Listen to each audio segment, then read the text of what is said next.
Hey everyone, it's Warriors NRL Fanatics. Welcome back to a live stream tonight, and joining me from the Everything Rugby League website, Facebook page. You can find him there. It is Keith Whitelock, who's been on my channel before. I think we've had him on before actually, and that was during the Rugby League World Cup last year. But it's the first time I've actually had him on for this year in regards to a couple of games into the season already, but. We're going to just go through and review the game between the New Zealand Warriors and Sydney Roosters round 9 clash, and then give a player ratings as well. But Keith, welcome back to the channel. It's great to have you on for the very first time this year, and although it's not off a win, unfortunately, but it's good to have you on. Yeah, it's great to be here, and hello to all the NRL Fanatics fans out there. Wawiri, evening, mate. I think last time I was on was we did a season preview for the Warriors. I think that was this year. I think it's probably a good place to sort of go back to and remind ourselves, like, if we were at this stage, if I told you this is how many wins and how many losses that we would have at this stage of the season, I think most Warriors fans, myself included, would be pretty much over the moon, given the draw that we had for the first 10 rounds. So I know it's been a couple of losses in a row now, but, we need to remind ourselves just how well the team's going now. It's the fundamentals that are they're not fluky wins when we win, and they're not blowout losses when we lose. And, reminded of that season preview that we did, I just need to remind myself and encourage fans to remind themselves as well of just how well the team is traveling. And it'll all come out in the wash before the end of the season, when we get some better games, some more home games in the back end of the season. But overall, I'm pretty pumped about the season. I couldn't be happier with the way the Wires are going. Yeah, and just on that, I want to give your thoughts. Like, obviously, you just said a little bit of what you thought of the season so far, but obviously, we're only nine. We're into nine rounds now. We've just gone past round 8. So, what are your thoughts so far on this season as a whole? Like, just right now, we've had a couple of injuries, actually. I think 10 players on the injured list at the moment. But, Webby's actually turned his team around, and the team's playing for each other each week. And it's great to see. But, yeah, well, what are your thoughts on that before we get into the whole review of the game? Yeah, I think it's, as I said, an absolutely wretched run with injuries. If you look back at the sort of starting team for round 1, they've had against Newcastle and Wellington, and you compare that to the team that we fielded last week, I think there's, less than half of the starting 13 there, or if there is half, it'll be sort of just breaking that mark. Mitch Barnett's been out for a prolonged period. Tamari Martin, he's out for a prolonged period. Jazz is out for 6 weeks. Tohu's out, hopefully for not too long. Although I'll be more comfortable with giving him a few weeks to try and get over it, given the fact that we've got to buy, 2 games before the bye. I'd rather see us go without Tohu, as difficult as that is, rather than having him re-injure that knee, later on in the season. But yeah, just the injuries have absolutely crueled us. I'd love to see us get a big scalp in terms of teams. We thought we had that when we went to North Queensland and beat the Cowboys, but as everyone can now see pretty clearly, Todd Payton's team is really struggling. I think they're second last or something like that. So they're not going very well at all, or at least they were second last coming into this latest round. So I'd love to see us get more big scalps. As I said, I think that we're hanging in there against the big teams.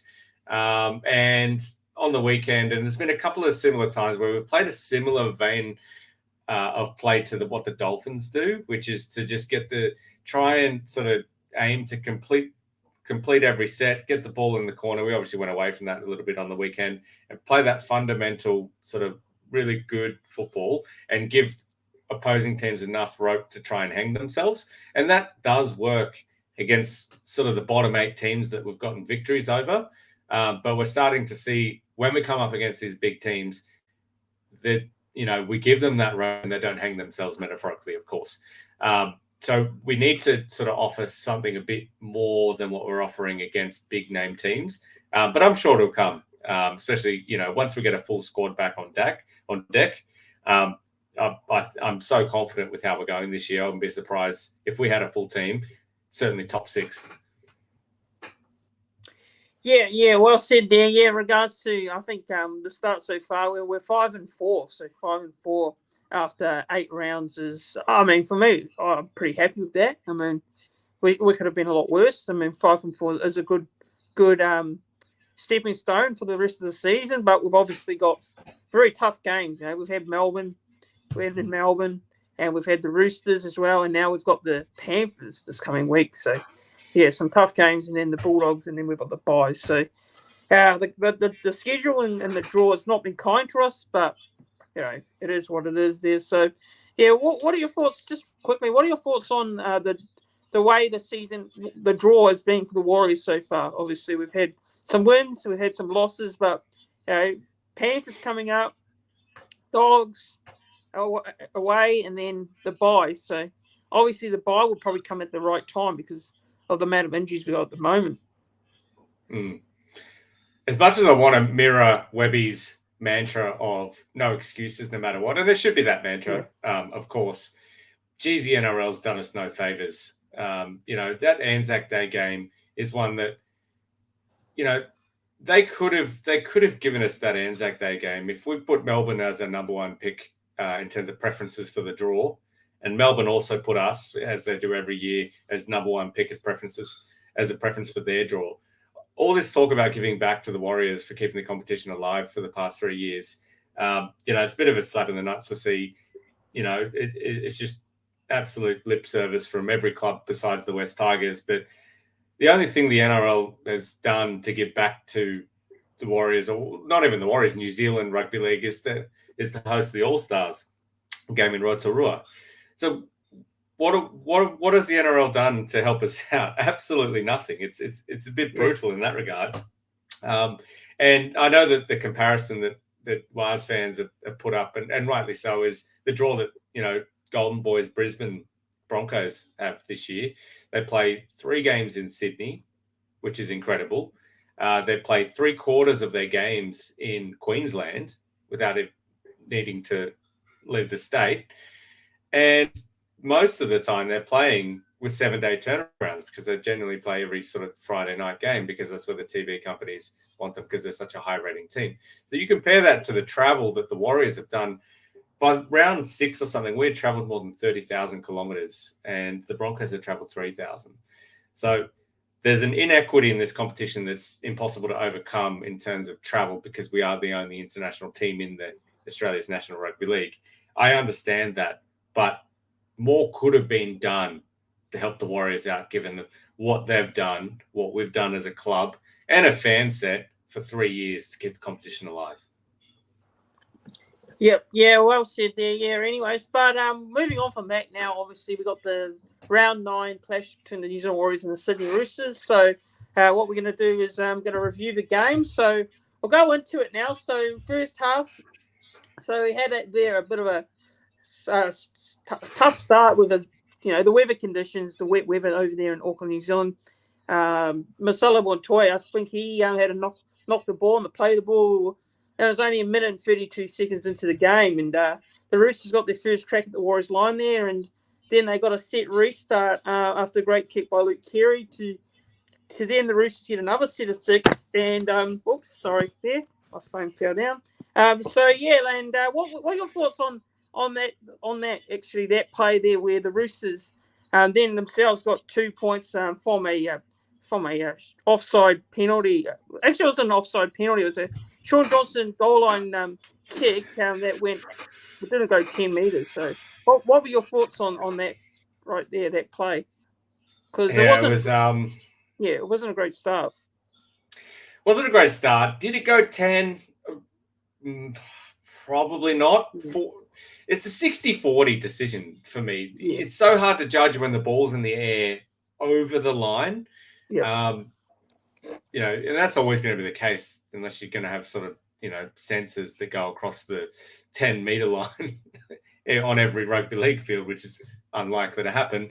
I'm okay with the call. I think that on balance, they probably got it right. You could make an argument either way, but I didn't have an issue with that call myself. Not that call anyway. A few of the other calls, but not that call. That was okay. Yeah, so the Roosters did take a 2-0 lead, and I think we didn't see a try, until the back end of the half. Actually, I think it was like 5 minutes to go in that first half there, and Nat Butcher scores for the Roosters, and it was 8 points to 0. What were your thoughts? Because obviously this was more of a defensive grinding type game with the weather conditions there in that first half. So what were your thoughts there?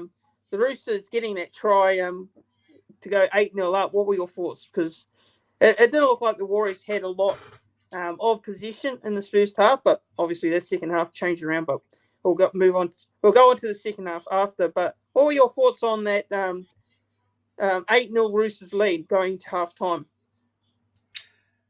Yeah, I think it probably reflected the resilience in defence that we were showing in that first half, and I think it also reflected fairly accurately the dominance of the Roosters as well.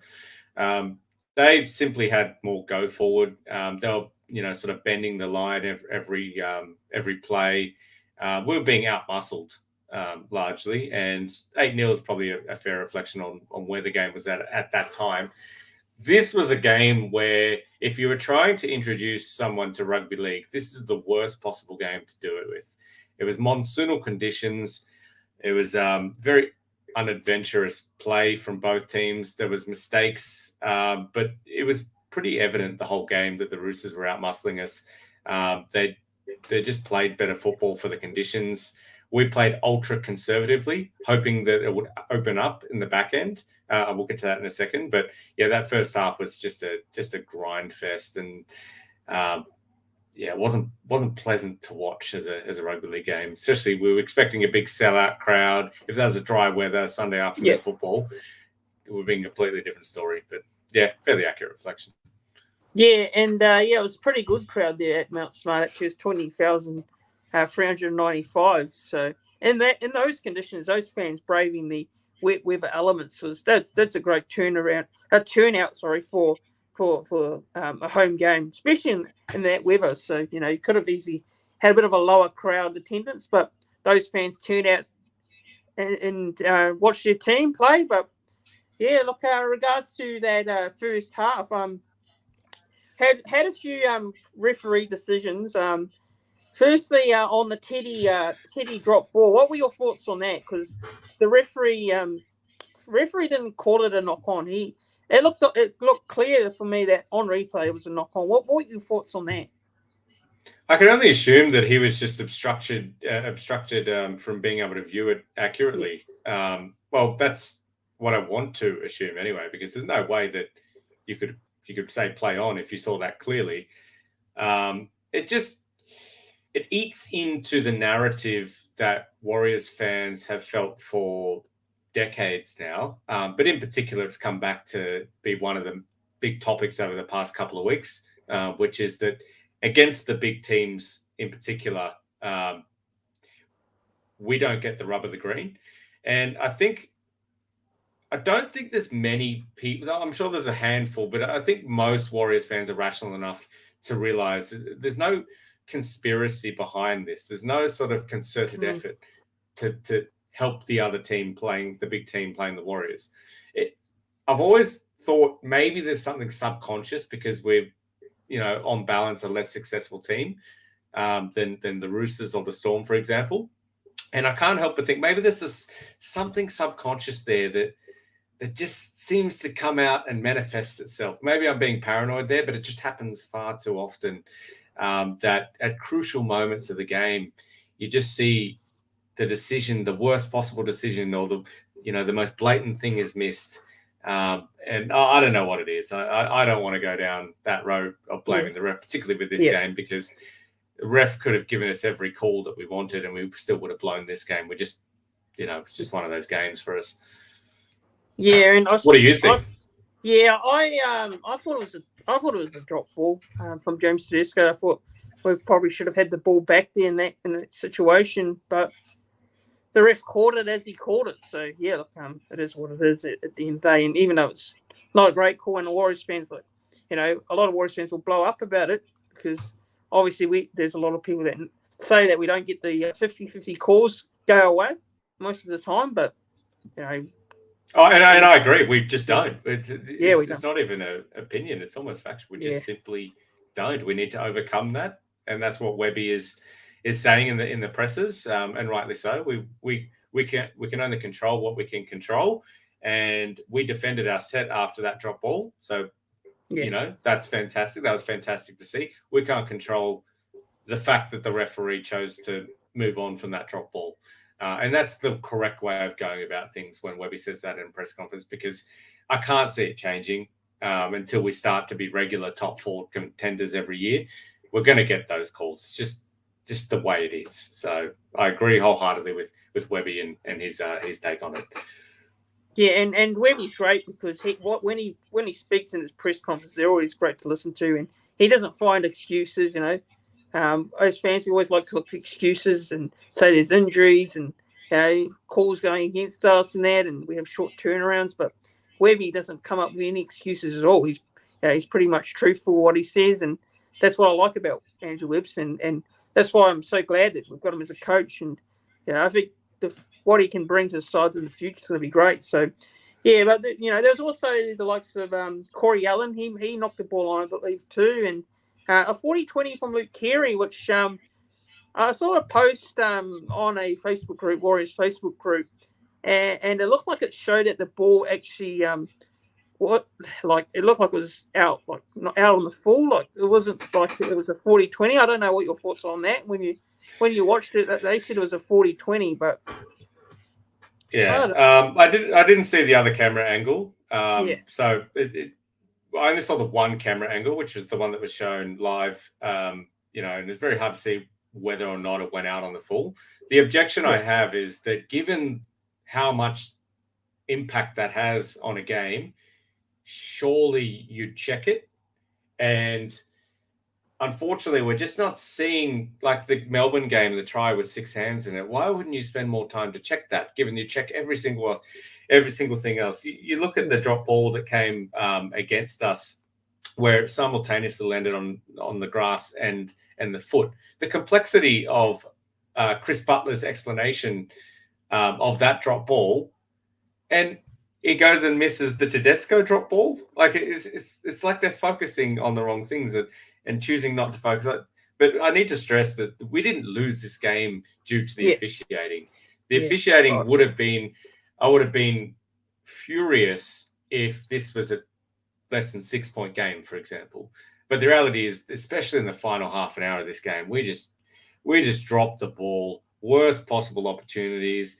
When we drop the ball, we don't drop the ball on the last where we're handing it over 10 meters from the try line. We drop the ball in our own half. We drop the ball early on in our tackle count. And when we drop the ball, it just seems to happen at the worst possible moment. So that's something that we need to fix up because any refereeing or officiating won't matter until we fix that issue.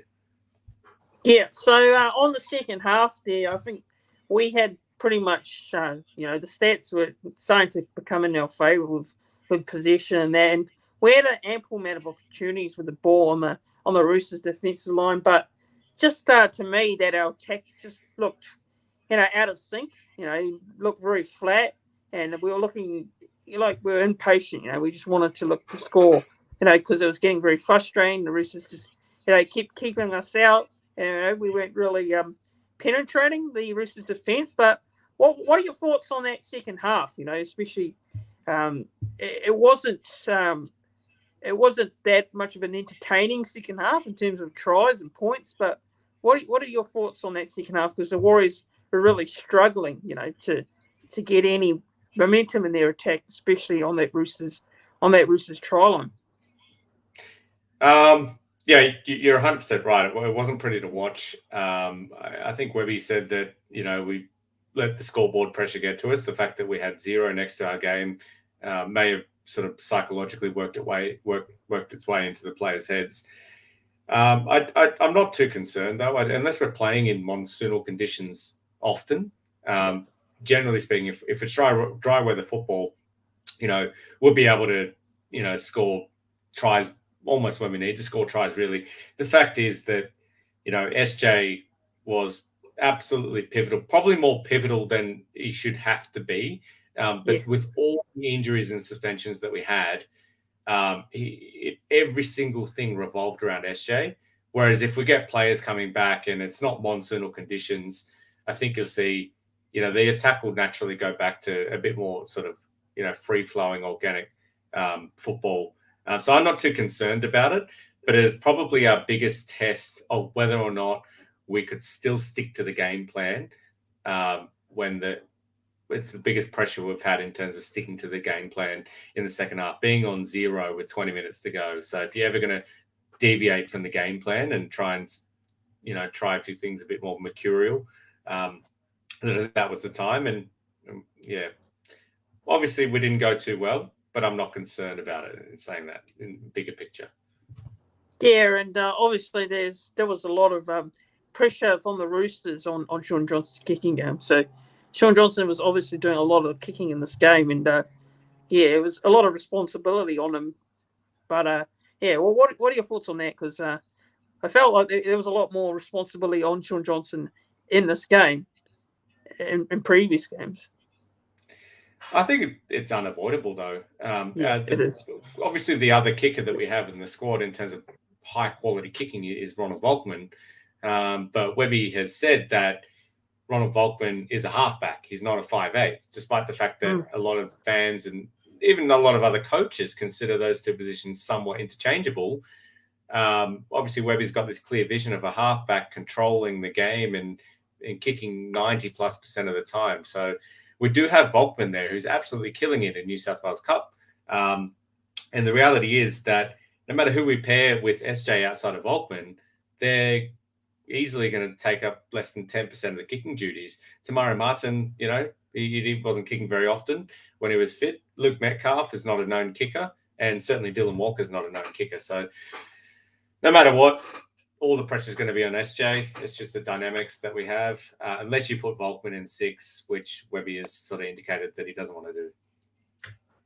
Yep. So, look, I think obviously that key moment for me was when Saliti Tupanua went over, because I think once the Roosters extended that lead to 14-0, I know it was only 14-0, but I just honestly couldn't, see us, even if we scored at least one try, just honestly couldn't have seen us get back in it. But yeah, well, what are your thoughts on that? Do you agree or do you disagree with what I've said there?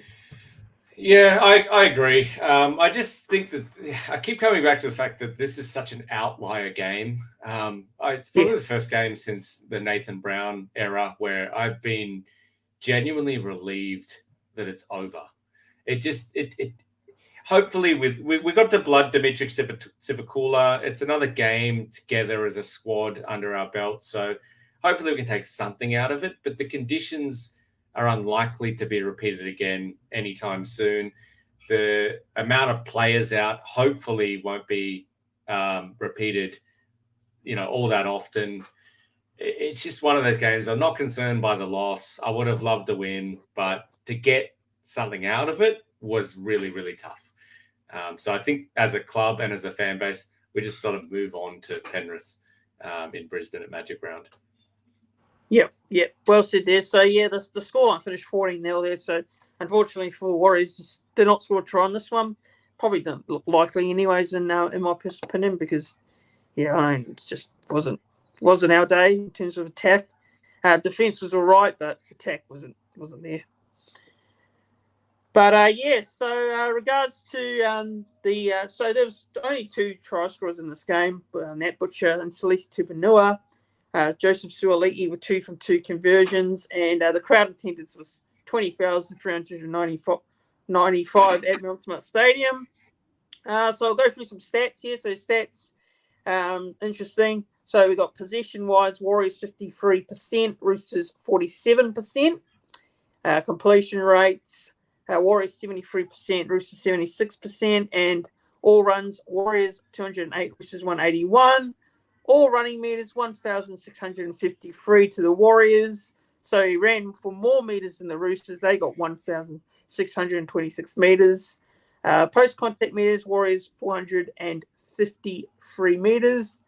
And the Roosters, 531 meters. So Andrew Webster mentioned in the press conference that the Roosters ran for a lot more in post-contact meters. I think he said that the Warriors just couldn't handle that sort of, area. So, yeah, what are your thoughts on that, Keith? On that, on what Webby said around the post-contact meters. You even mentioned it, I believe, in the press conference.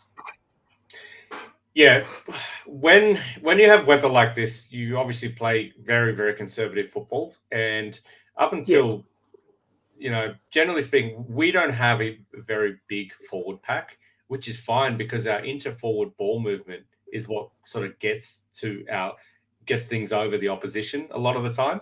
And when you have monsoonal conditions like this, that ball movement's not really an option, and it's certainly not a wise thing to do given the risk of it. So what we saw was a bigger forward pack gain the advantage because both sides were doing one-out stuff, and we were out-muscled. Whereas if we were playing dry weather football, our forward pack would have a lot more passing between each other and would have bigger bodies. Like Tohu was missing, for example. AFB was playing block. We just came up against a bigger forward pack, and we were out-muscled, and we often come up against a bigger forward pack. But the fact that we have a strategy to pass the ball a lot more than your average forward pack gets the bigger boppers tired in the other team. And when you have the weather that you had on Sunday afternoon, that wasn't an option. So you sort of revert back to the conventional style of I'm bigger, you're smaller kind of thing, because the ball's not being passed. It's forwards coming up against each other without the attacking flair. So I think that we saw that, and we just simply saw a hungrier Roosters team, in my opinion. Yeah. So, let's just carry on with the reading stats here. So, just got line breaks here, 1 to the Warriors, Roosters 2. Tackle breaks, 25 to the Warriors, Roosters 27. Average play the ball speed, Warriors 3.77, Roosters 3.37 seconds. And offloads, Warriors 7, Roosters 7. Total passes, Warriors 249, Roosters 203, and forced dropouts. Interesting, forced dropouts, Warriors 4, Roosters 2. What are your thoughts on that, Keith? Because we had a few opportunities, obviously with the ball, but just not taking them. What are your thoughts on that stat there? Dropouts, 4 to the Warriors, 2 to the Roosters. Yeah, it's all SJ. His short kicking game has been absolutely phenomenal this year, and some of those kicks where he sort of curves it around. So by the time it approaches the dead ball line, it's actually heading sideways, parallel to the dead ball line. That's an absolute art, and I think we saw SJ do almost everything he could, but it just wasn't our day.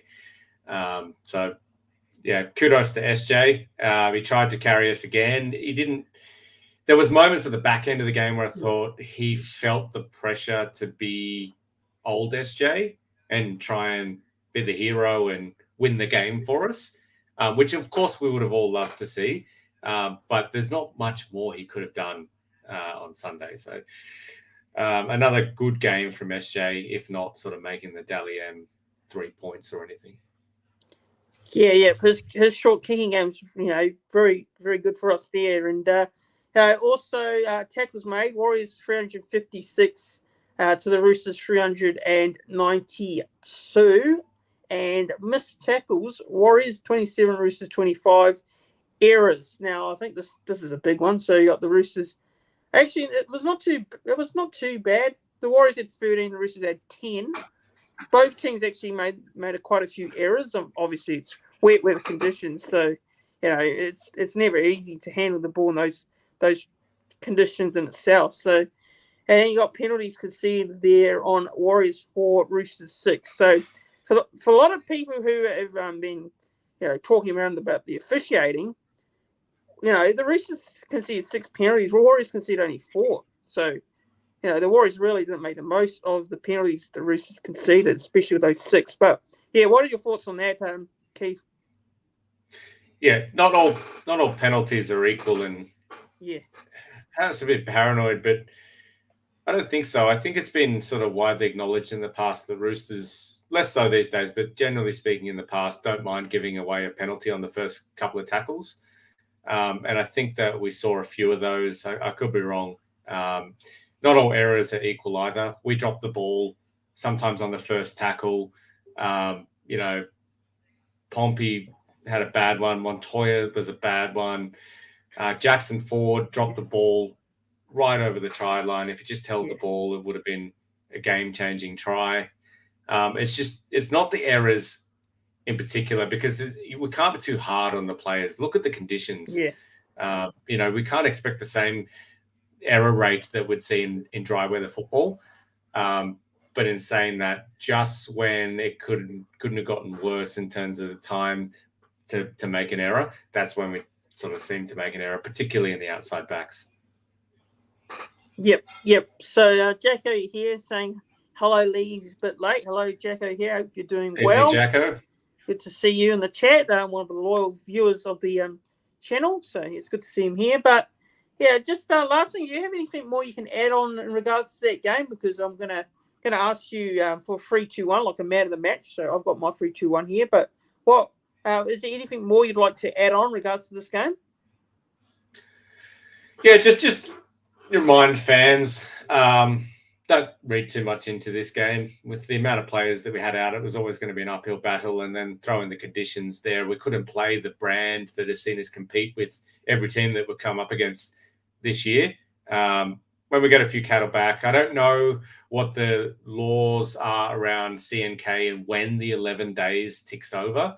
Is it down to the nearest day? Is it down to the nearest hour? Can the NRL they can obviously make an exemption, but would they, given the fact that we were somewhat disadvantaged by playing on Anzac Day game? Webby seems confident that he'll be able to name CNK tomorrow when he names the teams.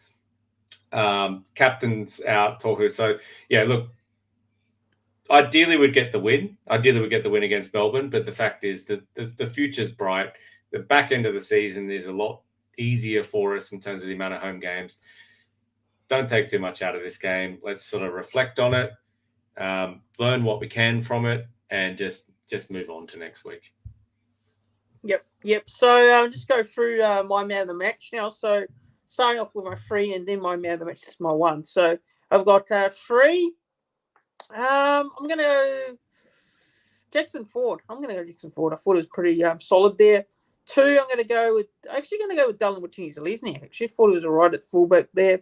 And 1, I'm going to go Adam Fanua-Blake. I thought Adam Fanua-Blake was another strong performance by him. Actually, he's been very strong throughout all our games this year. So that's my 3-2-1. What about you, Keith? Who have you gone with?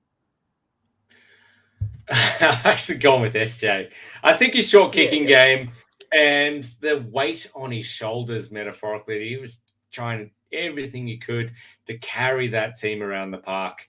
I just think that the effort levels, another 3 for SJ for me. He's been outstanding this year, and he couldn't have done too much more on the weekend.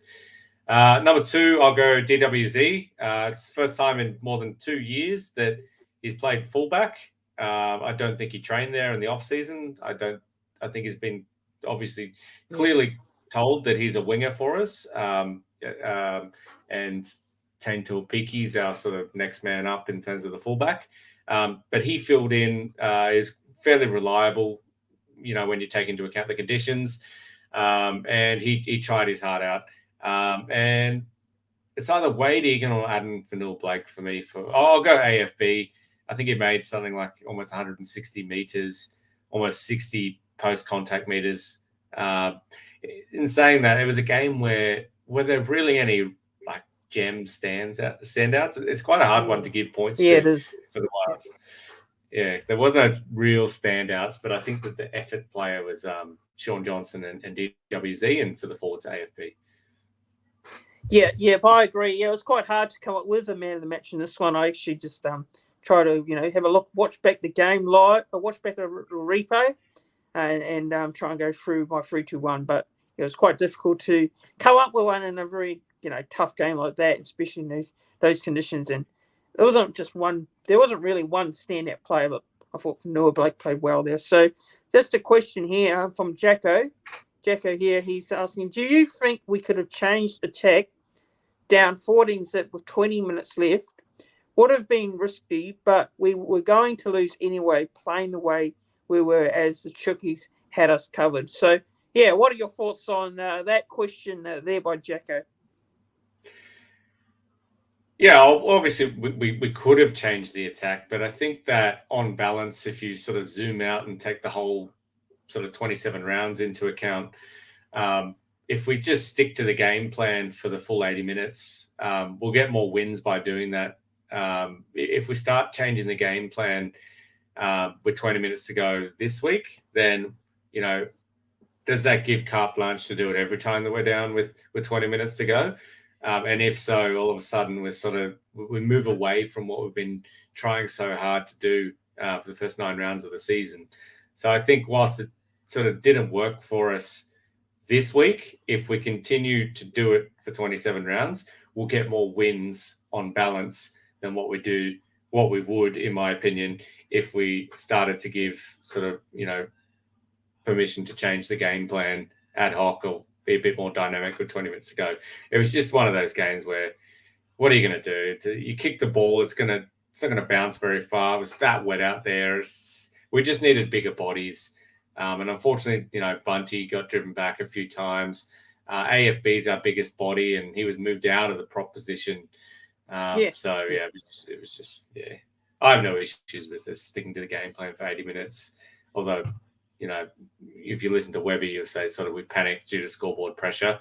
Maybe there was a little bit of that, but I think, yeah, it'll come out in the wash if we stick to the game plan for the full 80 minutes every week. Yeah, and what were your thoughts, on those changes? What were your thoughts on the changes in regards to the team?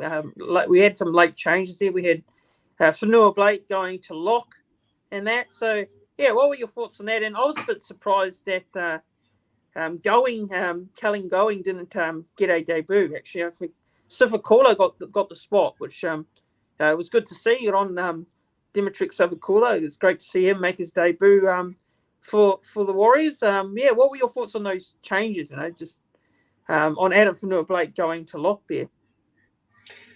Yeah, it was interesting when I saw the team change an hour before kickoff, and my first thought was maybe we're that much down on troops that Webby wants Adam Whanua Blake out there for as many minutes as possible. And there's only so much time a person can play, in terms of minutes at prop. And we saw that sort of 4 weeks ago when Volkman was benched because Walker was playing too many minutes at prop. And Walker was so important to the team that to keep him on the field, you had to hook Volkman and move Walker into 5/8. So AFB has obviously been identified as an absolute crucial player that we need out there for as many minutes as we can possibly have him out there without his game suffering as well. And my first thoughts were the plan is to, if he can play an extra 15 or 20 minutes out on the field by moving him to lock, then he's just sort of that crucial to us in this game where we've got so many players out. But in saying that, hindsight has 20/20 vision.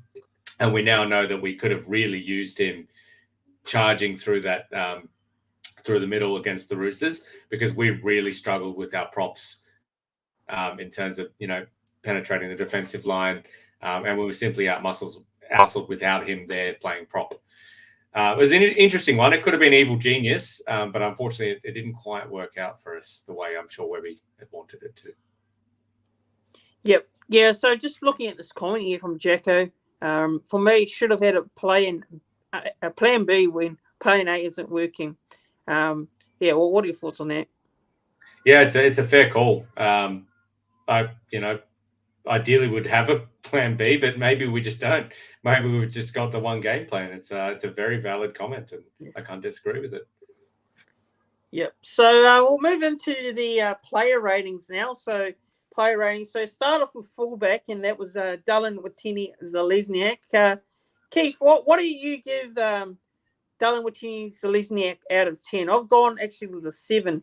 I thought he was a lot better this week than he was against in his previous games. What are your thoughts on Dylan Watene-Zelezniak's performance?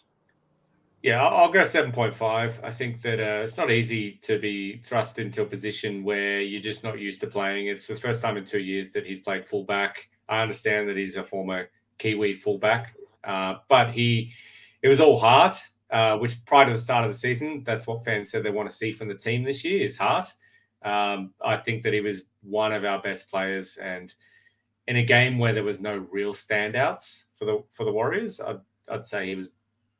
If there was one, he'd be one of them. So 7.5 for me. Yep, awesome. So next player we've got there is Marcelo Montoya. Now Marcelo Montoya on the wing there. What were your thoughts on Marcelo Montoya's performance? It's going to sound harsh given the conditions, and it probably is harsh, but there's just simply too many mistakes happening. I understand that he plays sort of 11 out of 10 in terms of energy levels, charging the ball up, and there's going to be probably on average more mistakes than your average player that doesn't play, with that much spirit. But in saying that, that sort of first 2 points proved very, very important for the Roosters in the context of the game. It's a very bad mistake that he made first up, and then unlucky perhaps, giving away that penalty. It wasn't. It was. Yeah, I think he struggled a bit. I'll give him a 6, and I think that's probably fair. Yep, and just going through the chat here, the Clove Staff has joined us again. The Clove Staff's going to be good to see you up in Brisbane for Magic Round. Keen to see you at the Lord Alfred Hotel, the Warriors fan meetup. So it's good to see you here in the chat watching. He says Marcelo unfortunately has an error or two in him each week. He needs to sort that out. Yeah, I absolutely agree with you there. So spot on. Yeah, nailed it. Yeah, and I'll actually agree with you there, Keith. I'm going to actually go with a 6-2 for Marcelo Montoya. Next player is Adam Pompey. What were your thoughts on Adam's performance against the Roosters? Yeah, I think that our best 17, I don't really have him in there. Well, maybe sort of this year, but I think that his position in the squad from next year and beyond is up in the air at the moment. And I think that given that reality, given the fact that he's coming off contract, if we're ever going to see him use his size to his advantage and just show a bit more for the fans to see, it would have been a game like that. And unfortunately, we didn't see it. 1 or 2 crucial mistakes as well. As I said, any mistakes that are made are somewhat forgivable in a game like this. However, the reality is, we can't just ignore them. I would give him a 5. I don't think he went very well at all, to be honest. Yeah, I'll probably say it's 6. I'll give him a 6.5. Actually, I'll give him a 6.5 out of 10. But just a comment here on Jacko from Jacko here. He's saying that Montoya is just re-signed to the end of 2025. So yeah, that was just announced today by the club. So yeah, what are your thoughts on that, Keith? Marcelo Montoya re-signing with the club. I like it. I don't know what our backline is going to look like next year. Our full strength backline. What do we got? RTS in the centers, maybe CNK at fullback. So let's assume, even if they're sort of reversible, that those two are really the only lock. I'm kind of hoping Rocco Berry comes good eventually, or Viliami Veilea, or Ali Lauatia's. I think that's his name, young centre coming through, Ali Lauati's relative. So just Ed Cossey's sort of somewhat cemented his position as well. So where does Montoya fit? Maybe the other centre? Like, how many centres are we going to have? Pompey, he's off contract. I love the re-signing. I just don't know, in a year's time, is he in our best back 5? Maybe. I don't know. I don't know what the back 5 look like at all. Yeah, and just a comment here by the Close Stuff. He's saying here that regards to Rocco Berry, saying that Berry's body's letting him down big time. Yeah, he's apparently suffering a few injuries at the moment, so that's why we haven't been seeing him a lot this season, and even the cup side. So that pretty much explains it. He's on the injury list on the Warriors website as well, so that's why he hasn't been playing. So yeah, interesting, because I've always been a big fan of Rocco Berry, and I've rated him quite highly, a very young player, but unfortunately his body is letting him down. Unfortunately there, but so Pompey, I'll give him a 6.5 out of 10, and you said you'll give him a 5. Is that right? Yeah, 5. Yep. And coming into the side, I think this was a late inclusion to the centres because he was originally named in the 7th. I think he was named 17 in the 17, but it was Viliami Valea. What were your thoughts on Viliami Valea? Pretty similar game to Pompey. Showed some signs in attack. We all know that he's a very dangerous attacking centre, but that's not the issue for Viliami Valea. The issue is that he needs to learn the defensive side of the game, which is sort of one of the fantastic things about us having our own New South Wales Cup team again. He can go back to reserve grade and learn how to read decoy plays and how to fix up his defensive frailties. It wasn't his best game. I think there was a crucial mistake or very early on in the tackle count when there was a flurry of knock-ons from the boys.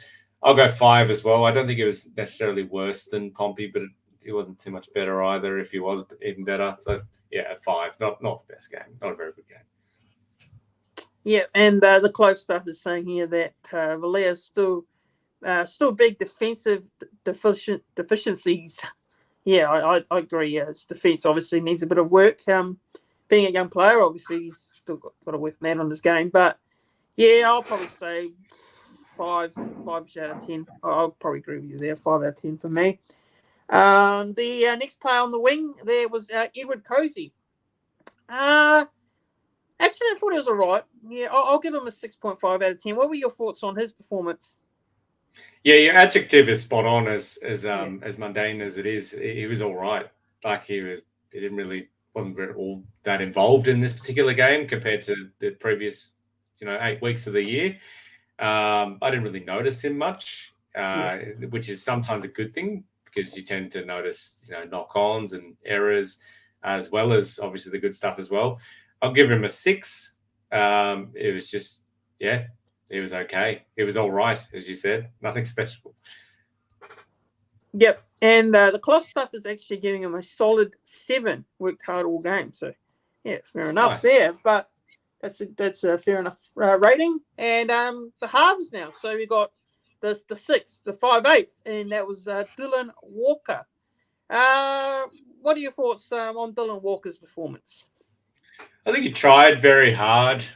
I keep coming back to the conditions, but they're too hard to ignore. I'd give him either a 6.5 or a 7. Let's go a 7. Let's be generous. I think that he was one of our more important players. You could see that he was trying every time he got the ball. He put in that kick that was almost resulting in a try late in the game.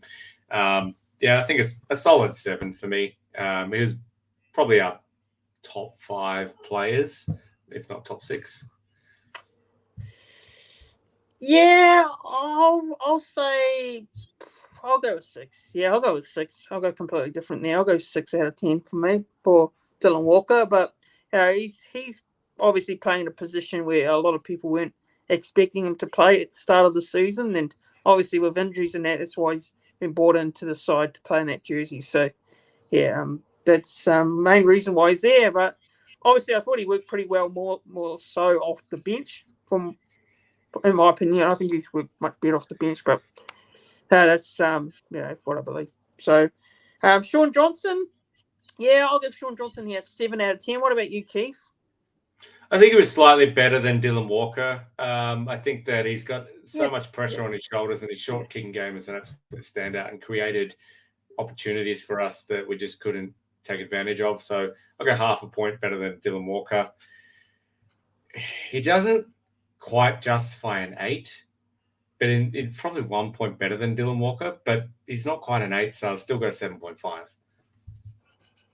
Yep. So just answering this question before going to the next player. So Jacko is saying here, should the club re-sign Sean Johnson or go with Volkman as the halfback in 2024? What are your thoughts on that, Keith? Because maybe at the start of the season, I probably would have said no, but he's turned it around, Sean Johnson. So it's a full credit to him. I put up my hand and say I'm proven wrong. I'm glad to be proven wrong in that case. But I think he deserves another year on his contract with the Warriors. But it all depends on what Sean wants, whether he's happy or not. But well, what are your thoughts on that? I think SJ's done enough for the club that he can dictate when he goes out. I think he's earned that. Full disclosure, is probably my favorite Warriors player of all time. I really hope that it won't come at the expense of Volkman, who may not be willing to sort of, hang around for another year in reserve grade. If we can somehow get Volkman into the squad in 2024 and still have SJ, but I think he deserves the right. If he wants to sign again, he can go out on his own terms. So for that reason alone, I'd say SJ. But I don't think it's a binary decision in saying that. I think there's room for both. I just don't know how we do it. So SJ surely won't go 2 years in a row without getting injured for a decent period of time as well. So right now we're seeing Volkman sort of relegated to reserve grade because SJ just surprisingly just hasn't gotten injured. He's played every game so far. But if you listen to fans prior to the season kickoff, we're all saying, SJ lucky to play 10 games this year, which would mean that Volkman plays 15. So I think that if and when SJ gets injured, Volkman will start to be appreciated more than probably currently is. Yeah, well said there. And I think with regards to, Volkman, he's only young as well. So, he's got plenty of time up his sleeve. And I know some players might, probably lose a bit of patience, not being able to get first grade spot. But I think, I think Volkman, I think he can still, hang around there. Roger coming next year as well. So maybe, just being able to different obviously positions wise, but the likes of Roger there and him being a leader and also, but so just reading this comment here, the close stuff is saying, I still say Sean Johnson for 2024. Jacko, he's shown almost his career best play-making form. And the close stuff here says if you fit Volkman into the side, you're probably going to move Tamari Martin to fullback and seeing K to centre. Yeah, what are your thoughts on that? Because obviously you got to remember Roger's coming back to club next year. So what are they going to do with Roger as well? That is the big question. So I've got him as a centre, RTS that is. I just think more so than ever we're seeing it's a game for a squad rather than a game for just your sort of top 17. And I think anywhere in the top 22 players is going to play 10 plus games, especially with that 11-day mandatory stand down period when you fail in HIA. So I think that unless we're the Cowboys of 2022, every player that's sort of ranked in our top 22, in my opinion, will get a sufficient amount of games. And as I said, unfortunately for Volkman, SJ's been on fire and fully fit so far this year. But who knows when that will change? It could change next week. Hopefully not. But I think the game's changed. So the fact that you need a strong squad rather than just a strong 17. Yep. Yeah. Just one more comment on that actually before moving on. So you got Jacko saying if Volkman's New South Wales Cup form will have other clubs scout eyeing him for sure. Volks is a 7, not a 6. So that's a good comment there. But so Sean Johnson, obviously is SJ a 6 though? Who's more of a 6 out of SJ or Volkman? And maybe that's sort of an out of the box solution. Yeah. So Sean Johnson, I gave him a 7 there. So what about you? 7.5. Yeah. 7.5. Okay. So prop now was Adam Fanua-Blake. Adam Fanua-Blake for me gets a 8, an 8 out of 10. What about you? 7.5 for me. I just don't think any player goes above 7.5. But it is my top score for this particular game. I think he was the best of our forwards. So He's usually the best as well. Although, except when Tohu plays, we'll really miss him. Yep, solid 7.5. Yep, Wade Egan. What about Wade Egan? I'll give him a 7. I think that it's probably one of the more difficult positions to play in weather like that, to get crisp service off the ground when it's that wet is always going to be difficult.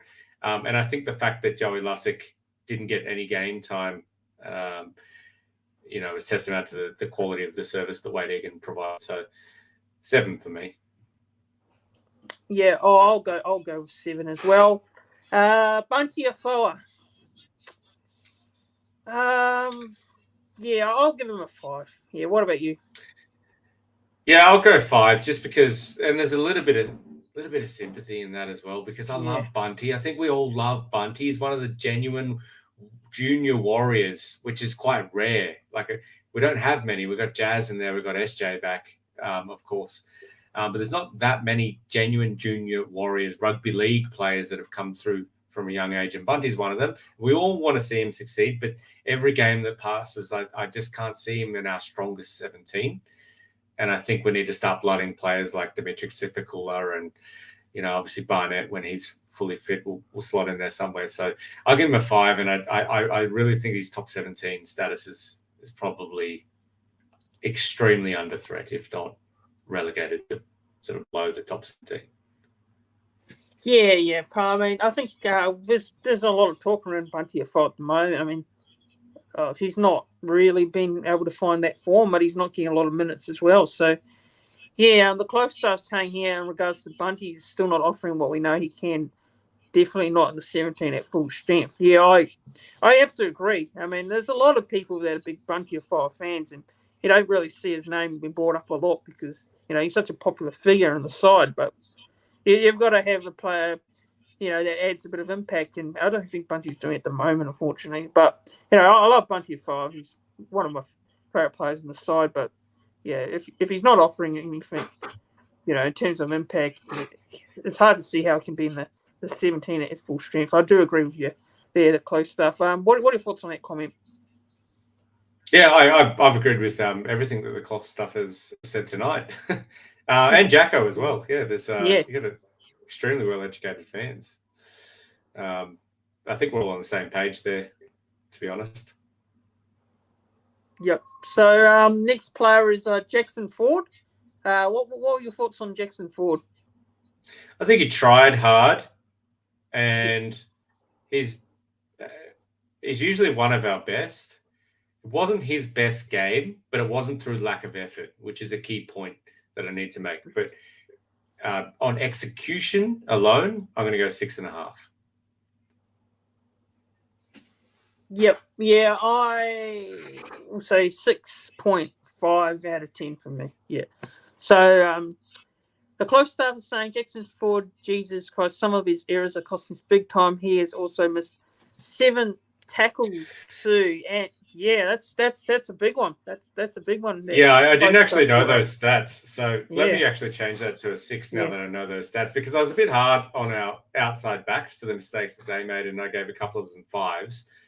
So for the sake of consistency, let me relegate Jackson Ford to a 6. So thanks for bringing that to our attention, cloth stuff. Yep, and he also had a couple of opportunities to score as well, and he did plant it down. So, just on that one. But so I'm just reading here a comment here. Jeffy's saying Bunty is a New South Wales Cup player to be used as backup for injuries. And what next player we got was Murata Niokore. Sorry, Murata Niokore in the second row. What are your thoughts on Murata Niokore's performance? Big effort, solid, without being spectacular. 6.5. Tried hard, added value. Didn't exactly, change the game or anything though. So 6.5. Yeah, I'll go with 6 out of 10. And lock is Josh Curran. So Josh Curran in this game. What were your thoughts? Yeah, I wonder what it is that he was sort of in my top forwards last year, and he still isn't. He's an effort player, but he tends to miss some crucial tackles that you don't always notice until you go back and watch the game again. I'll go 6. He wasn't bad by any means, and he always puts in. He's still learning. I think he came to the Roosters system. I could be wrong. Yeah. Look, I'll go with the 6. I'll go with a 6.5 out of 10 actually. And just reading comment from the close stuff, he's saying that Nakore solid workman type performance, but again, like Montoya, has a error in his game that needs to be eradicated there. So yeah, well said there. And Jacko's saying here the young middles in New South Wales Cup playing well, fronting up to Napa and Brown. Some of them are ready for first grade debuts. So I don't know if you watched the Cup side there. What are your thoughts on that comment there by Jacko? I wholeheartedly agree. It seems like, from a fan perspective, we're waiting to find out when we transition.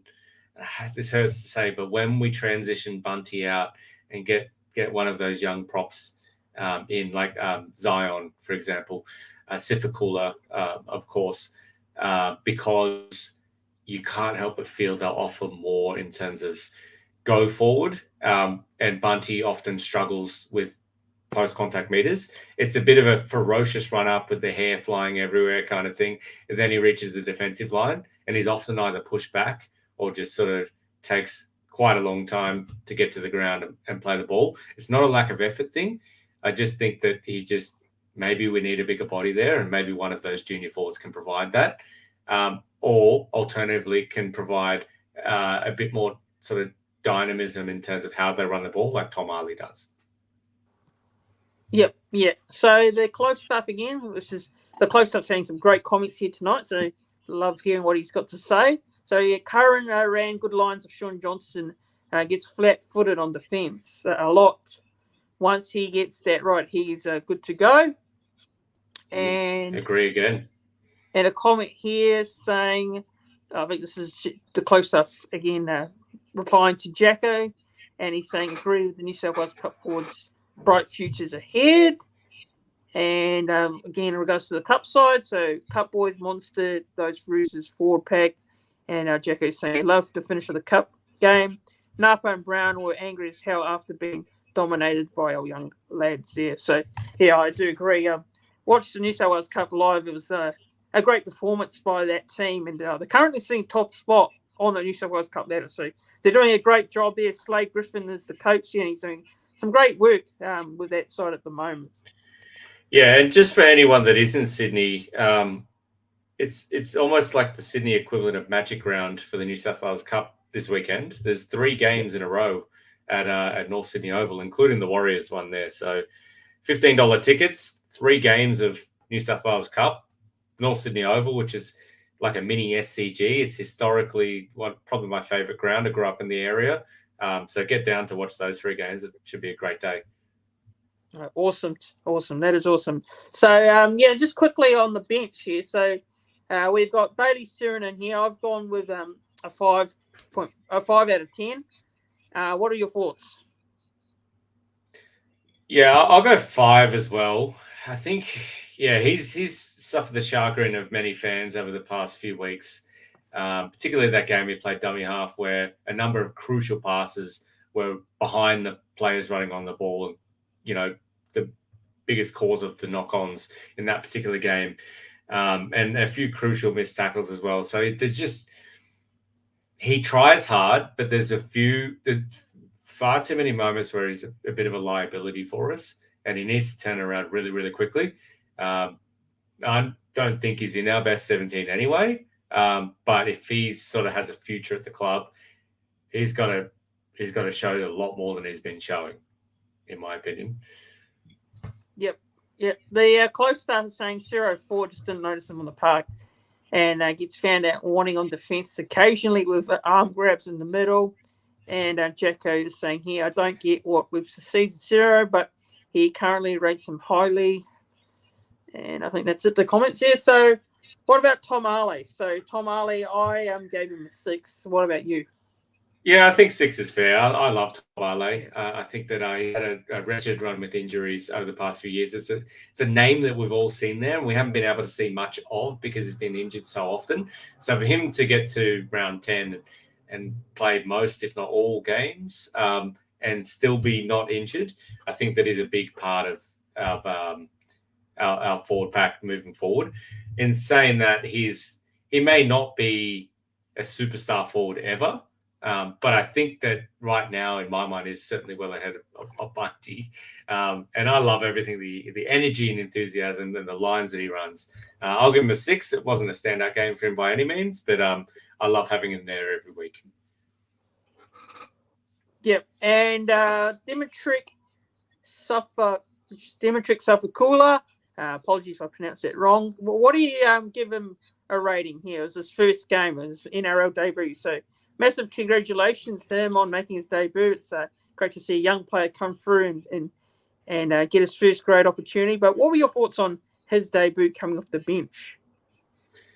It was a low-key debut. I think he made one run. I could be wrong there. He made maybe 10, 12 tackles or something like that. Just not enough of a sample size to be able to judge how he went. So I'll give him a 5 because he didn't really play a big part. Yep. Yeah, I'd probably have to agree. It's hard to give really a rating because he didn't get too much minutes there. So, yeah, in regards to Jacko, the close stuff, he's saying here, Super played minimal minutes, guest staff. Was he gassed? But he'd be better for the run. Maybe learning curve. Yep.